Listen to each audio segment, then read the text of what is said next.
Hi friends, మహాభారతంలో హిడింబి ఎంతో ముఖ్య పాత్ర పోషించింది. హిడింబి రాక్షస జాతికి చెందిన స్త్రీ అయినప్పటికీ పాండవులకు ఎన్నో రకాలుగా సాయం చేసింది.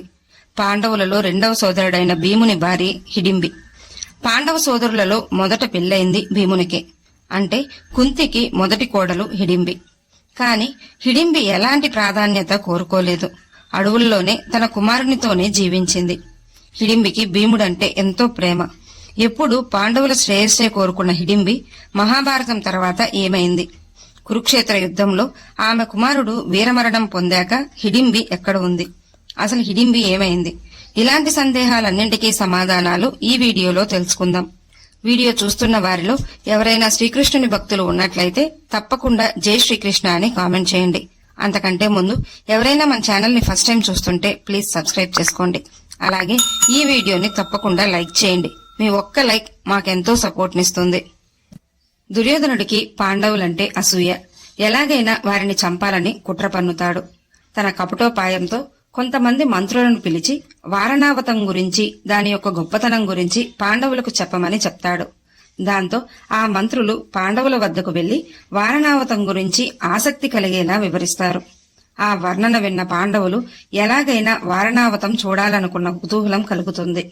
అదే సమయంలో ధృతరాష్ట్రుడు పాండవులను పిలిపించి గంగానది తీరాన ఉన్న వారణావతం ఎంతో ఆహ్లాదకరంగా ఉంటుంది కాబట్టి మీరు మీ తల్లిని తీసుకుని వెళ్లి అక్కడ కొంతకాలం సంతోషంగా విశ్రాంతి తీసుకుని రండి అంటూ ధృతరాష్ట్రుడు చెప్తాడు. ఎంతో ఆనందించిన ధర్మరాజు ధృతరాష్ట్రునికి, భీష్మునికి, ద్రోణాచార్యునికి నమస్కరించి వారి ఆశీర్వాదం తీసుకుని బయలుదేరతాడు. ధర్మరాజు తన సోదరులను, తన తల్లిని తీసుకుని వారణావతం బయలుదేరుతాడు. కాని దుర్యోధనుడు వారణావతంలో ఉన్న పురోచనుడు అనే నిర్మాణ నైపుణ్యం కలవాడిని పిలిచి పాండవుల కోసం ప్రత్యేక ఇళ్లను నిర్మించమని చెప్తాడు. అవి కూడా నెయ్యి, లక్క, మట్టి కలిపి నిర్మించమని చెప్తాడు. అలాగే నేను చెప్పినప్పుడు వాటిని తగలబెట్టమని దుర్యోధనుడు పురోచనుడికి చెప్తాడు. పాండవులు వారణావతం చేరేలోపు పురోచనుడు లక్కతో ఒక ఇంటిని నిర్మిస్తాడు. వారణావతం ప్రజలు పాండవులకు ఘనస్వాగతం పలికి ఆ లక్క ఇంటిలో ఉండమని చూపిస్తారు. కాని ధర్మరాజు భీముణ్ణి పిలిచి ఈ ఇంటి నిర్మాణంలో ఏదో తేడా ఉందని చెప్తాడు. దాంతో భీముడు ఇదంతా పురోచనుడితో దుర్యోధనుడు చేయించాడని వారికి అర్థమవుతుంది. అప్పటి నుండి చాలా అప్రమత్తంగా ఉంటారు. పురోచనుడు పాండవుల వద్ద బోయజాతికి చెందిన ఒక స్త్రీని నియమిస్తాడు. ఆమెకు కూడా 5 కుమారులు.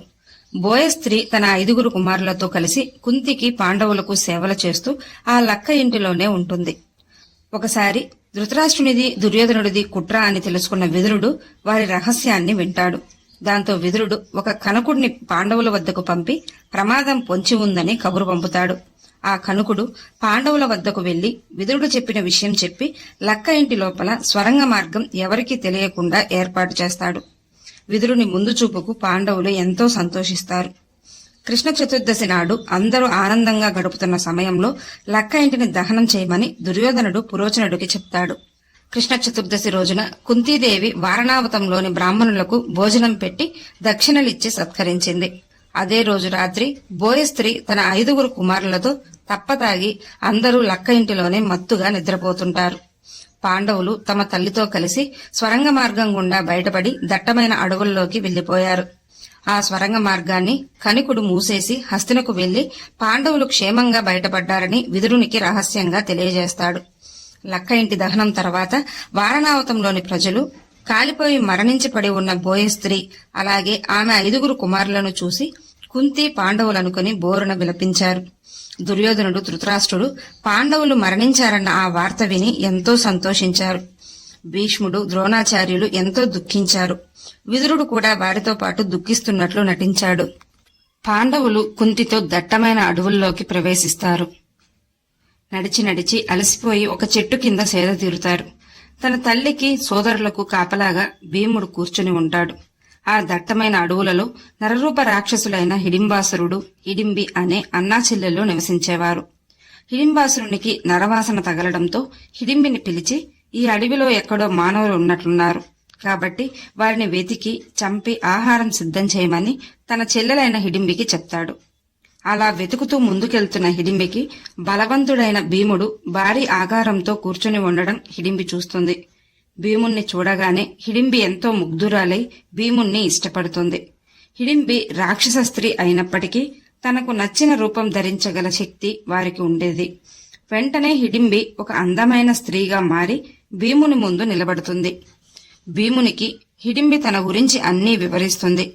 తన అన్న హిడింబాసురుడు ఈ అడవికి రాజు అని, అలాగే మీరు మా అన్నని ఎదుర్కోలేరు, కాని నేను మిమ్మల్ని కాపాడగలను అంటూ భీమునికి హిడింబి చెప్తుంది. హిడింబి భీముణ్ణి ఇష్టపడుతున్నట్లు తన ఇష్టాన్ని వ్యక్తపరుస్తుంది.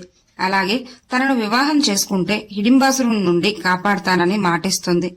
కాని భీముడు ఆమె ఇష్టాన్ని తిరస్కరిస్తాడు. అయినా హిడింబి భీమునికి తన ప్రేమను అర్థం చేసుకోమని వేడుకుంటూ ఉంటుంది. హిడింబి ఎంతసేపటికి రాకపోయేసరికి హిడింబాసురుడు హిడింబిని వెతుక్కుంటూ వస్తాడు.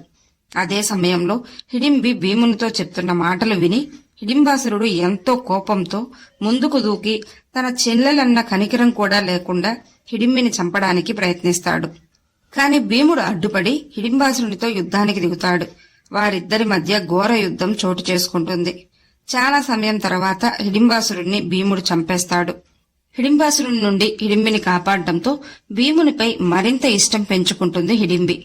భీముణ్ణి వివాహం చేసుకోమని కోరుతుంది. కాని భీముడు అంగీకరించకపోవడంతో భీముని తల్లి అయిన కుంతిని వేడుకుంటుంది. కుంతి ఎంతో ముందు చూపు గల స్త్రీ అయినందున హిడింబికి భీమునికి వివాహం జరిపిస్తుంది. వివాహ సమయంలో వ్యాస మహర్షి అక్కడికి వచ్చి ఈ వివాహం వలన మీకు మంచి జరుగుతుంది అని పాండవులకు చెప్పి అక్కడి నుండి వెళ్లిపోతాడు. ఆ తర్వాత భీమునికి హిడింబికి ఒక కుమారుడు జన్మిస్తాడు. అతడే ఘటోత్కచుడు. తండ్రిలాగే భారీ శరీరం కలవాడు.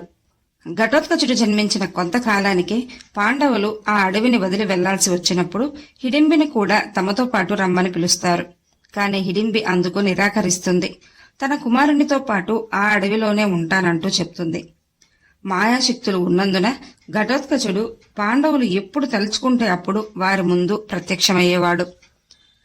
కుంతికి మొదటి కోడలు హిడింబి అయినప్పటికీ, పాండవుల మొదటి వారసుడు ఘటోత్కచుడు అయినప్పటికీ వారు ఏనాడు మొదటి ప్రాధాన్యత కోరుకోలేదు.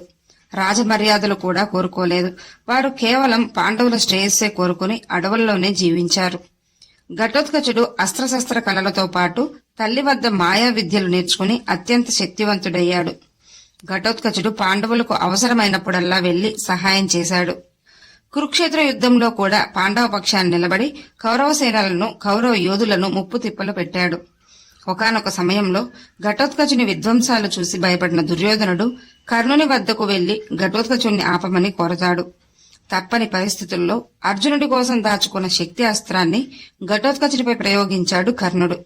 దాంతో ఘటోత్కచుడు మరణించాడు. పాండవులు ఎంతగానో దుఃఖించారు. కురుక్షేత్ర యుద్ధంలో తన కుమారుడైన ఘటోత్కచుణ్ణి పోగొట్టుకున్న హిడింబి ఎంతో బాధతో తపస్సు చేయడానికై నిర్ణయించుకుని ఆమె నివసిస్తున్న అడవుల్లోనే తపస్సుకు వెళ్లిపోయింది. రాక్షస స్త్రీగా జన్మించిన హిడింబి దేవతగా మారి ఈనాటికి ఆమె కోసం నిర్మించిన గుడిలో పూజలందుకుంటోంది. పాండవుల కోసం ఎన్నో త్యాగాలు చేసిన గొప్ప స్త్రీ హిడింబి.